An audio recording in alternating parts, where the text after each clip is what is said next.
Woodland Street. If traveling the highways and byways is sometimes more of an adventure than you planned, or if you're like Bill Turner and actually like to wander the countryside without a map, you might want to consider buying a portable GPS system. My wife asked, why don't you just follow the interstate like the map says? I said, well, it's no fun. Let's go with the GPS. There's no way you can get lost with a GPS, quite frankly. At least if you're lost, you know exactly where you are. Continue 300 feet. GPS stands for Global Positioning System, and as the price drops for these portable units, sales rise. More than 2 million GPS systems are now sold every year. There are more than 24 GPS satellites out orbiting the Earth, giving navigational information to the military and to us civilians. GPS technology was actually developed and is managed by the Department of Defense. What's important for you to remember as a shopper is that no matter which GPS unit you buy or how much you spend, the data going up and coming back is from the same satellites.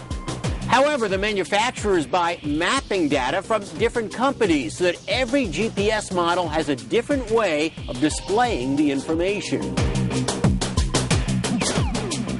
So here are some shopping tips to remember when shopping for a GPS system. First, touch screens are much easier to use than those with rollers or dials. Remember, you're driving, so you want to make this as easy to use as possible. 2, make sure you can listen to your system before buying it. At the end of the road, turn right. You want a voice you can understand that isn't too annoying. Turn right on Camberwood. I also suggest buying one that speaks the full street names. Turn right on Market Street. Some models don't have this option, but I think it helps you become more familiar with an area. Number 3, carefully consider screen size. GPS screens can range from 3 to 7 inches. This is a balancing act. You don't want a model too big in the center of your windshield that obstructs the view, but you do want one big enough to be easily read. And number 4, remember some models like the one Bill uses don't even mount to your car. Bill uses his not just for driving, but for hiking in the woods, and it's helped him avoid getting lost in the forest. Well, it just saves me a lot of walking. And you can't just look for the biggest tree, and all you have to do is look down, and it basically tells you in 30 feet you need to turn to your right. I'm not endorsing any brands, but here's a sample of the variety of GPS units you'll find when shopping. I love the sleek look of this Garmin Nuvi. It's compact but easy to read, and graphics are bright and bold. It's voice prompted and portable. It's a good fit for first-time users.